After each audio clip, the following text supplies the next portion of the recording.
El sábado de la tercera semana del tiempo ordinario, el evangelio que toca es el de Marcos 4, 35 al 41.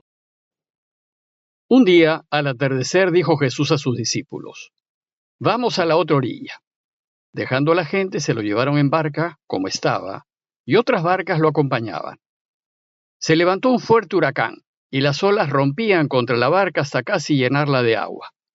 Él estaba a popa, dormido sobre un almohadón. Lo despertaron, diciéndole: Maestro, ¿no te importa que nos hundamos? Se puso en pie, increpó al viento y dijo al lago: Silencio, cállate. El viento cesó y vino una gran calma. Él les dijo: ¿Por qué son tan cobardes? ¿Aún no tienen fe? Se quedaron espantados y se decían unos a otros: ¿Pero quién es este? Hasta el viento y las aguas le obedecen. En los días anteriores, luego de presentarnos las 5 parábolas en donde nos explicaba los misterios del reinado de Dios, Marcos ahora nos presenta una serie de 4 milagros y prodigios con el fin de revelarnos la identidad de Jesús.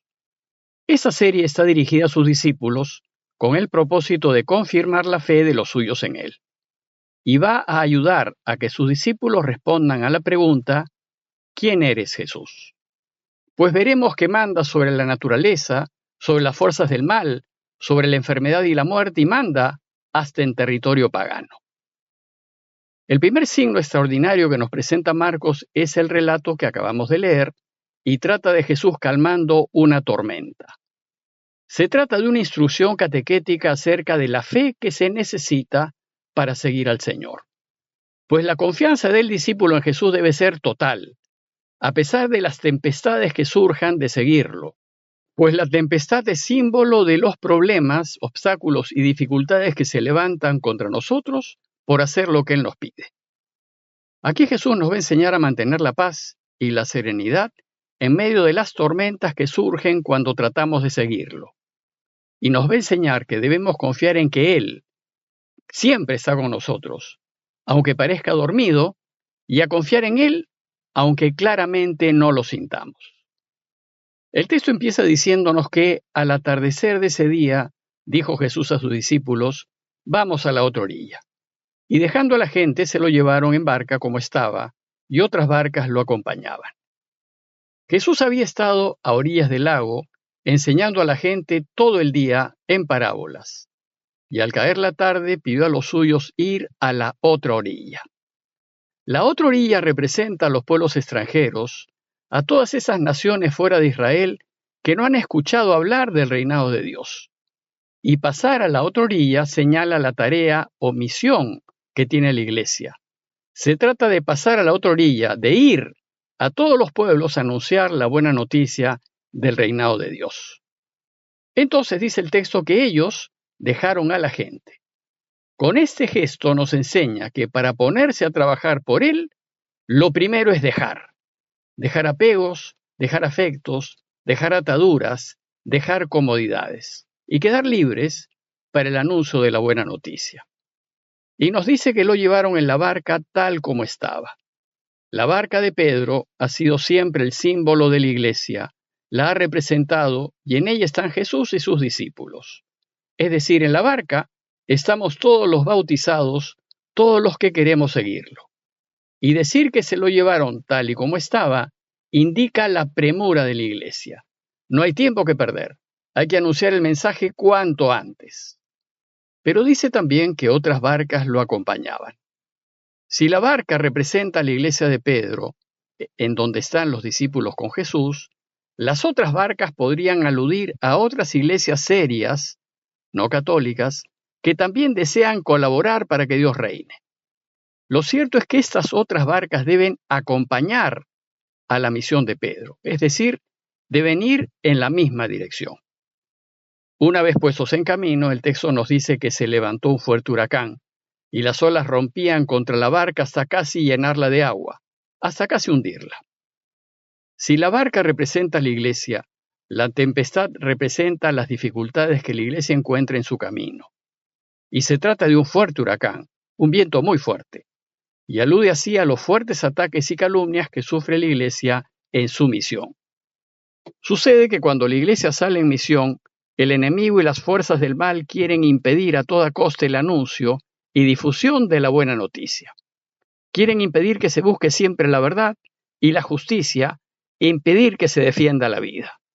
Quieren callarnos para que no busquemos erradicar la pobreza y no ayudemos a los más necesitados, pues no les conviene. Y en este intento van a tratar de difamar y calumniar a la iglesia, de acusarla, de presionarla, de perseguirla, y tratarán de anularla para que no lleve a cabo su misión.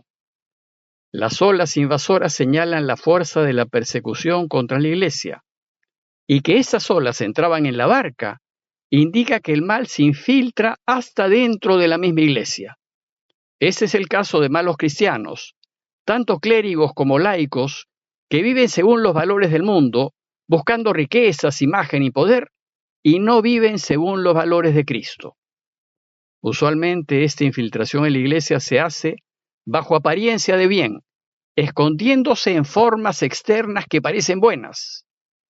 Es necesario, pues, que nos demos cuenta de esos falsos discípulos que se hacen pasar por buenos, fijándonos en su testimonio de vida y en su manera de proceder y no en las formas externas o en el cargo que ocupan, que puede ser alto.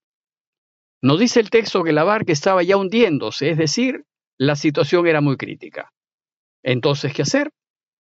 A la iglesia fiel solo le queda volverse al Señor y clamar por ayuda. Pero el texto nos dice que él estaba a popa, dormido sobre un almohadón.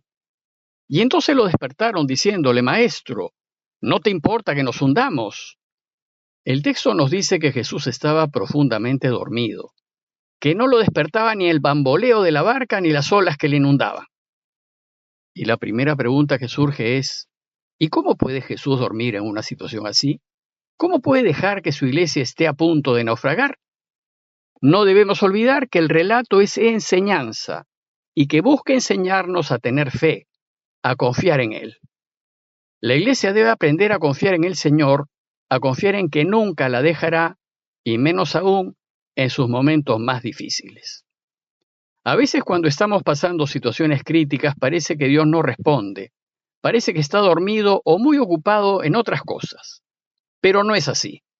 Él está con ellos, con nosotros, con su iglesia, en la misma barca. Sin embargo, sus discípulos desesperados lo despertaron y además llenos de miedo le reprocharon su desentendimiento. Maestro, ¿no te importa que nos hundamos? Por supuesto que le importa lo que les pase, lo que nos pase a todos, lo que le pase a su iglesia. El dormir del Señor no indica indiferencia, pues él se encontraba en el mismo peligro que ellos, de hundirse con la barca. Su dormir sirve para dar paso a la enseñanza que nos quiere transmitir. La iglesia, los suyos, deben tener la absoluta convicción de que Dios nunca la dejará. Deben tener fe, tener absoluta certeza de que Dios la protegerá, sea cual sea el peligro en que vayan a enfrentar. Es cierto que pasamos momentos difíciles en donde no sentiremos ni la presencia ni la compañía de Dios, y parecerá que se hubiese dormido y como desentendido de nuestro destino, pero no es así. Entonces dice el texto que él se levantó y ordenó calmarse al viento y dijo al lago: cállate, enmudece. En la antigüedad, las aguas agitadas y violentas representaban a las fuerzas del mal. Y el Señor se va a enfrentar contra los poderes del mal cuando estos ponen en peligro la vida de los suyos. Tan solo su palabra domina al mal, lo hace callar y se hace silencio. El viento amainó, dice el texto, y sobrevino una gran calma. La calma es señal de su dominio absoluto sobre el mal, y su poder sobre las aguas es señal de su triunfo. Este relato es una instrucción catequética acerca de la fe necesaria para seguir a Jesús. Debemos confiar en Él aunque no lo sintamos, y aunque parezca que no nos escucha. Sin esa confianza absoluta en ese Dios que nos quiere, no podremos hacer frente a la oposición que tendremos cuando nos pongamos del lado de la verdad, de la justicia y de la vida. Una vez calmado el mar, Jesús se dirige a los suyos con un par de preguntas. Primero les dice: ¿por qué son tan cobardes? ¿Por qué se dejan dominar por las fuerzas del mal? Pues el miedo es del mal espíritu. ¿Por qué no confían en Dios? Y la segunda pregunta es, ¿y por qué todavía no tienen fe? ¿Cómo es posible, después de todo lo que hemos visto que ha hecho, que no confiemos en Él?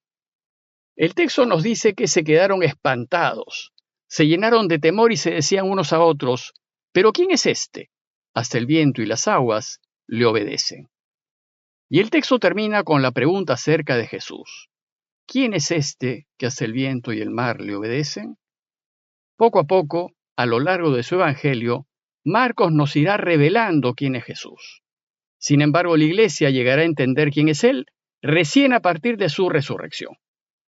A manera de conclusión, intentemos responder a la pregunta que se hicieron los discípulos. ¿Y nosotros? ¿Confiamos en Dios a ciegas? ¿Confiamos en que está con nosotros en las tormentas de nuestras vidas y aun cuando no lo sentimos cerca? Y para mí, ¿quién es Jesús? ¿Quién es este que hasta el viento y el mar le obedecen? Pidámosle pues a Dios su gracia para conocerlo cada vez más, para más amarlo y seguirlo. Parroquia de Fátima, Miraflores, Lima.